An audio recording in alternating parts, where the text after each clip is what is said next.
सांग माने कौन आपण माने जानिछंती जेबे आमर कली जुगर अंत घटिबो तेबे कौन हेबो।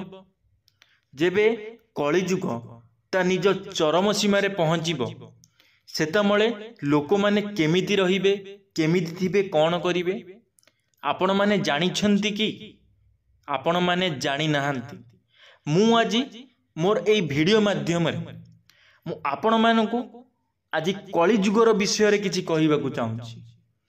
आजिका समय रे जे कली जुगर एबे आम जीवन रे कली जुग चलीछि आमे एबे कली जुगर अच्छे जेतमळे आमे कली जुगर अच्छे आम सहित कौन घटुछि केमिति आमर कली जुगर जेबे शेष समय आसी जीवो तेबे कौन हेबो केमिति लोक माने निजको बंचेइबे कौन कले कली जुगरु मृत्युरु बंची रहिबे। चलंतु जानिबा आजिर एई भिडियोटी को निश्चिंत शेष पर्यंत देखिबे। यदि आपण माने भिडियोटी को शेष पर्यंत देखु नाहंती तो आपण माने कौनसी कथा भी बुझी पारिबे नाही। सेति पई मु आपण मानकु रिक्वेस्ट करूची भिडियोटी को शेष पर्यंत निश्चिंत देखिबे। लाइक करने को भूलिबे नहीं, कमेंट माध्यम रे जय श्री कृष्ण लिखा को भूलिबे नहीं। चलंतु आजिर भिडियोटी आरंभ करिबा। हाय फ्रेंड्स, जय जगन्नाथ। मु आपण मानकु स्वागत करूची टॉकिंग वर्ल्ड यूट्यूब चैनल को। मु आशा करूची आपण माने बहुत भलरे थिबे, खुशी रे थिबे। प्रभु जगन्नाथ आपण मानकु सब बेल पई एमिति खुशी रे रखंतु। चलंतु आजिर भिडियोटी आरंभ करिबा। द्वापर जुगरे भी युधिष्ठिर कहिथिले कली जुगर अंत हेबो एपरि मनीष करिबो एमिति पाप। जानिछंती आपण माने किपरि पाप करि परिबे केमिति पाप करिबे। चलंतु जानिबा आजिर एई भिडियो माध्यम रे। आपण माने समस्ते महाभारत कथा विषय रे बेस भल भाबरे जानिथिबे।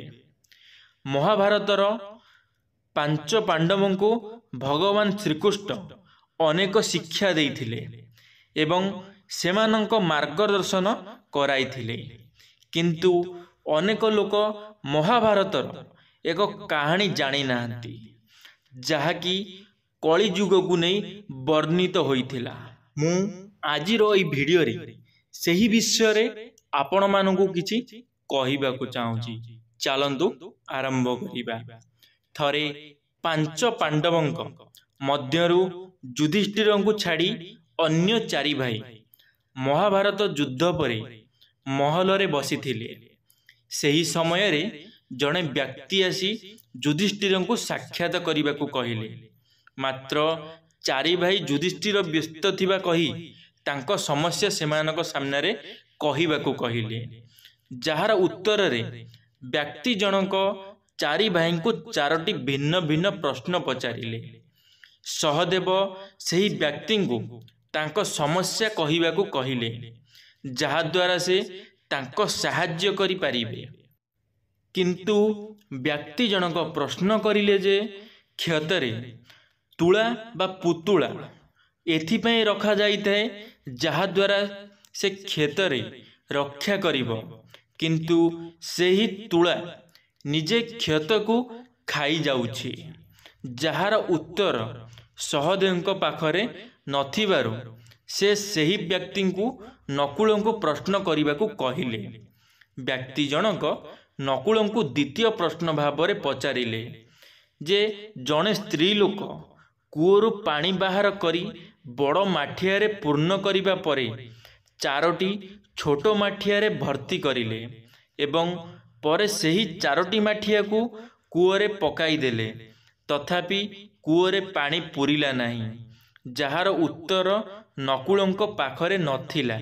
तेणु तृतीय प्रश्न अर्जुन को व्यक्ति जनक पचारिले। जो प्रश्न अनुजाई जड़े व्यक्ति पाखरे एक छुंची थिला जार कोणा देई एक हाथी पशिगला मात्र तार लांज आउ बाहरिला नहीं। एहार उत्तर मध्य अर्जुन कहि पारिले नहीं। शेष प्रश्न भावरे व्यक्ति जनक भीम को पचारिले जे जड़े छोट पिला କିପରି ସୂତାରେ ପର୍ବତକୁ ଟାଣି ପାରିବ? ଏହାର ଉତ୍ତର ମଧ୍ୟ ଭୀମଙ୍କ ପାଖରେ ନଥିଲା। ତେଣୁ ଚାରି ଭାଇ ତୁରନ୍ତ ଜ୍ୟେଷ୍ଠ ଭାଇ ଯୁଧିଷ୍ଠିରଙ୍କ ପାଖକୁ ଗଲେ ଏବଂ ଏହି ପ୍ରଶ୍ନ ପଚାରିଥିବା ବ୍ୟକ୍ତିଙ୍କ ବିଷୟରେ କହିଲେ। କିନ୍ତୁ ଯୁଧିଷ୍ଠିର ତାଙ୍କ ଭାଇମାନଙ୍କ ସହିତ ବାହାରକୁ ଆସି ଦେଖିଲା ବେଳକୁ ସେହି ବ୍ୟକ୍ତି ଜଣକ ଆଉ ସେଠାରେ ନଥିଲେ। ସେହିଠାରୁ ଯୁଧିଷ୍ଠିର ଭାଇମାନଙ୍କୁ ଏହିସବୁ ପ୍ରଶ୍ନର ମର୍ମ ବୁଝାଇଥିଲେ। ଯୁଧିଷ୍ଠିରଙ୍କ କହିବା ଅନୁଯାୟୀ ଯେଉଁ ବ୍ୟକ୍ତି ଜଣକ ଆସିଥିଲେ ସେ ହେଉଛନ୍ତି କଳିଯୁଗ। ସେ ପ୍ରଶ୍ନ ଅନୁସାରେ କଳିଯୁଗର ସମସ୍ତ ଘଟଣା ବର୍ଣ୍ଣନା କରି ଦେଇଗଲେ। ପ୍ରଥମ ପ୍ରଶ୍ନର ଉତ୍ତର ଏହା ଯେ କଳିଯୁଗରେ ରକ୍ଷକ ଯିଏ ସେ ହିଁ ଭକ୍ଷକ ସାଜିବ। ଦ୍ୱିତୀୟ ପ୍ରଶ୍ନର ଉତ୍ତର ଅନୁଯାୟୀ ପିତାମାତା ପିଲାଙ୍କର ଅନେକ ଯତ୍ନ କରିଥାନ୍ତି, ମାତ୍ର ପିଲାମାନେ ବଡ଼ ହୋଇ ବାପା ମାଙ୍କୁ ସେତିକି ଯତ୍ନ କରନ୍ତି ନାହିଁ। ତୃତୀୟ ପ୍ରଶ୍ନ ଅନୁଯାୟୀ କଳିଯୁଗରେ ମଣିଷମାନେ ନାନା ପାପ କାର୍ଯ୍ୟରେ ଲିପ୍ତ ରହି ସୁଦ୍ଧା ଧରା ପଡ଼ିବେ ନାହିଁ, ମାତ୍ର ଛୋଟ ଭୁଲ କାମ କରି ଫସିଯିବେ। ଶେଷ ପ୍ରଶ୍ନର ଉତ୍ତର ଭାବରେ ଯୁଧିଷ୍ଠିର କହିଲେ ଯେ କଳିଯୁଗର ସମାପ୍ତି ସମୟରେ ଲୋକଙ୍କର ବଞ୍ଚିବାର એકમાત્ર ମାର୍ଗ ହେଉଛି ଭଗବାନଙ୍କ ଶରଣ। ଯଦି ସେମାନେ ଭଗବାନଙ୍କୁ ଉପାସନା କରନ୍ତି ତେବେ ସେମାନେ ବଞ୍ଚିପାରିବେ। ଦେଖନ୍ତୁ ସାଙ୍ଗମାନେ, ଆଜିକାଲିର ସମୟରେ ଏସବୁ ଜିନିଷ ଘଟୁଛି। ଯଦି ଗୋଟିଏ ବାପା ତା ନିଜ ଜୀବନରେ ବହୁତ ମେହନତ କରି ତା ପୁଅକୁ ତା ପିଲାକୁ ବଡ଼ କରୁଛି, ହେଲେ ସେଇ ପିଲା ଯେବେ ବଡ଼ ହେଉଛି, ଯେବେ ସେ ବାହାସାଥୀ ହେଉଛି, ବାପାକୁ ଆଉ ପଚାରୁ ନାହିଁ, ବାପା ମାଙ୍କୁ ଦୂର କରିଦେଉଛି, ବାପା ମାଙ୍କୁ ସେବା କରୁନାହିଁ, ବାପା ମାଙ୍କୁ ଖାଇବାକୁ ଦେଉନାହିଁ। ଏମିତି ସବୁ ଜିନିଷ ଆଜିକାଲିର ପୁଅମାନେ କରୁଛନ୍ତି। ଇଏ ହେଉଛି କଳିଯୁଗର ଗୋଟିଏ ଜ୍ୱଳନ୍ତ ଉଦାହରଣ। ଆପଣମାନଙ୍କ ସହିତ ନିଶ୍ଚିନ୍ତ ଘଟିଥିବ। ଯଦି ଆପଣମାନେ କଳିଯୁଗରେ ଭଲରେ ରହିବାକୁ ଚାହୁଁଛନ୍ତି, ଭଗବାନଙ୍କ ସହିତ ଆପଣମାନେ ଭଲରେ ରହିବାକୁ ଚାହୁଁଛନ୍ତି, ଯଦି ଆପଣଙ୍କର ସତ୍ୟ ଯୁଗରେ ଜନ୍ମ ନେବାକୁ ଆପଣମାନେ ଚାହୁଁଛନ୍ତି, ତାହେଲେ ଆଜିଠାରୁ ଏବେଠୁ ବାପା ମାଙ୍କୁ ଭଲ ପାଇବା ଆରମ୍ଭ କରିଦିଅନ୍ତୁ। ନହେଲେ ଆପଣମାନେ ଭବିଷ୍ୟତରେ ବହୁତ ଦୁଃଖ ପାଇବେ। ସାଙ୍ଗମାନେ, ଆଜିକା ସମୟରେ ଯିଏ ଆପଣଙ୍କୁ ରକ୍ଷା କରୁଛନ୍ତି, ଆପଣଙ୍କ ମନ ଭିତରେ ତାଙ୍କ ପ୍ରତି ବିଶ୍ୱାସ ଭରସା ଅଛି କି ଏ ପିଲା ମୋତେ ନିଶ୍ଚିନ୍ତ ରକ୍ଷା କରିବ, ମୋତେ ସାହାଯ୍ୟ କରିବ, ସେଇଟା ସମ୍ପୂର୍ଣ୍ଣ ଭାବରେ ଭୁଲ। କଳିଯୁଗରେ ଆପଣଙ୍କ ସହିତ ନିଶ୍ଚିନ୍ତ ଏ ଜିନିଷ ଘଟିଥିବ। ଯିଏ ଆପଣଙ୍କୁ ରକ୍ଷା କରୁଥିବ ସିଏ ଆପଣଙ୍କର ଭକ୍ଷକ ସାଜିଥିବ, ରକ୍ଷକ ଆପଣଙ୍କର ଭକ୍ଷକ ସାଜିବ। ଏ ଜିନିଷଟାକୁ ନିଶ୍ଚିନ୍ତ ମାଇଣ୍ଡରେ ରଖିବେ। କେବେ ମନରେ ଭାବିବେ ନାହିଁ କି ଏ ପିଲା ମୋତେ ସାହାଯ୍ୟ କରୁଛି, ତା ମାନେ ଇଏ କେବେ ମୋର ଖରାପ ଚିନ୍ତା କରିବ ନାହିଁ। ସେଇଟା ସମ୍ପୂର୍ଣ୍ଣ ଭାବରେ ଭୁଲ। ସେ ନିଶ୍ଚିନ୍ତ ଆପଣଙ୍କର ହିଁ ଖରାପ ଚିନ୍ତା କରିବ। ସେଥିପାଇଁ କେବେ କାହାକୁ ବେଶୀ ନିଜର ଭାବନ୍ତୁ ନାହିଁ, କେବେ କେବେ କାହାକୁ ବେଶୀ କାହା ଉପରେ ଭରସା ରଖନ୍ତୁ ନାହିଁ। କାହିଁକି ନା ଆପଣ ଯାହା ଉପରେ ଭରସା ରଖିଥିବେ ସେଇ ପିଲା ହିଁ ଆପଣଙ୍କର ଗୋଟିଏ ଦିନ ଭରସା ଭାଙ୍ଗିଦେବେ। କାହିଁକି ନା ଇଏ ହେଉଛି କଳିଯୁଗ। କଳିଯୁଗରେ ଏ ଜିନିଷ ହେବା ଗୋଟିଏ କମନ କଥା ହୋଇଗଲାଣି।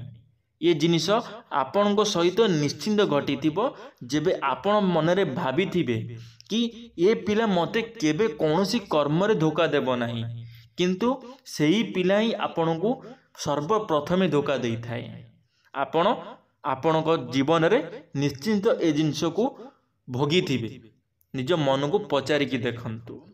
ଆଜିକାଲିର ପିଲାମାନେ ବହୁତ ବଡ଼ ବଡ଼ କାମ କରିଦେଉଛନ୍ତି, ବହୁତ ଖରାପ କାମ କରିଦେଉଛନ୍ତି, ବହୁତ ଭୁଲ ଡିସିସନ୍ ନେଇଯାଉଛନ୍ତି, ବହୁତ ବଡ଼ ପାପ କରିଦେଉଛନ୍ତି ଜୀବନରେ, ହେଲେ ସେ ଧରା ପଡ଼ୁନାହାନ୍ତି, କାହାକୁ ଜଣା ବି ପଡ଼ୁନାହିଁ। ଯଦି ଆପଣ କୌଣସି ଗୋଟିଏ ଛୋଟିଆ ଭୁଲ କରୁଛନ୍ତି ତ ଲୋକମାନେ ଆପଣଙ୍କୁ ବହୁତ ଜଲ୍ଦି ଧରି ଦେଉଛନ୍ତି। ତାର ମାନେ ହେଉଛି ହାତୀ ଗଳିବା ପାଇଁ ରାସ୍ତା ମିଳିଯାଉଛି। ଯେଉଁ ଜାଗାରେ ହାତୀ ଚାଲି ଯାଉଛି से जगह उपरे पिंपुड़ी मध्य जाई परिबो नाही। पिंपुड़ी पाई रास्ता रोक हो जाउछि। एहार मूल्य आपण माने जानिथिबे निश्चिंत। कौनसी गोटिए हाई फाई लोक बड़ बड़िया लोक यदि कौनसी भूल कर्म करुची कौनसी पाप कर्म करुची तापाई कौनसी दंड विधान नाही, से बहुत सहजरे खसी जाउछि। यदि गोटिए गरीब लोक मळीमुंडिया लोक यदि कौनसी भूल काम छोट मोट भूल काम करि देउची ताहले ताकू बहुत किछि भोगिबाकू पड़ुची, बहुत किछि दबाकू पड़ुची। आपण माने निश्चिंत जानिथिबे गोटिए गरीब लोकंग पछरे सबु बळ पई लोक लागि थांती। काहेकि ना गोटिए गरीबर ना आगकू कई थांती ना पछकू कई थांती। यदि गोटिए धनी लोक सही जगह पर रहुची ता कतिरे प्रथम जिनिस टंका अछि। टंका अछि माने ताकू आगरे कई दरकार नांती कि पछरे कई दरकार नांती। सी जेउटी टंका फोपाड़िबो सेटी ताकू सपोर्ट मिलिबो। किंतु गोटे गरीब लोक पाखरे टंकार किछि भी भ्यालु नाही, टंका ता पाखरे नाही। सेथिपाई से प्रत्येक लोकंग ठारू सुनिबो, प्रत्येक लोकंग ठारू से धोखा पाइबो। छोट छोट भूल रे भी ताकू बहुत किछि सहिबाकू पड़िबो। आपण माने निश्चित एक कथा जानिथिबे, निश्चिंत आपन माइंड रे ए सब जिनिस आसुथिबो।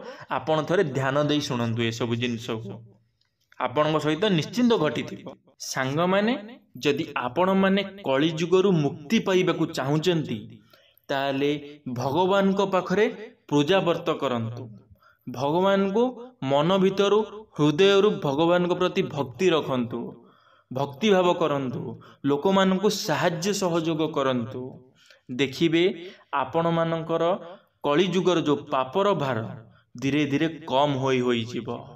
गोटे समय रे भगवान आपण को निश्चिंत साहाय्य करिवे, आपणकर सबु पाप धोई जिवो। दयाकरी ए जिनस को निश्चिंत थरे ट्राए करी देखंतु, देखिबे आपण को निश्चिंत खुशी लागिबो। धन्यवाद सांग माने वीडियोटी शेष पर्यंत देखिथिबारु आपण मानकु अशेष अशेष धन्यवाद। आशा करी मोर ये भिडियोटी आपण मानकु बहुत भल लागिथिबो। जदि मोर ये भिडियोटी आपण मानकु भल लागिथिबो लाइक टीए करिवे, सांग मानक मध्य शेयर करिवे, कमेंट बॉक्स रे निश्चिंत आपणकर मतामत रखिवे। जदि आपण माने आम चैनल रे प्रथम थर पई आम टॉकिंग वर्ल्ड यूट्यूब चैनल को सब्सक्राइब करी बेल आइकन को ऑल क्लिक करिवे, कारण आम चैनल रे जेबे किछि नुआ मोटिवेशनल वीडियो छड़ा जिवो आपण माने सर्वप्रथमे देखि पारिबे। धन्यवाद। जय जगन्नाथ।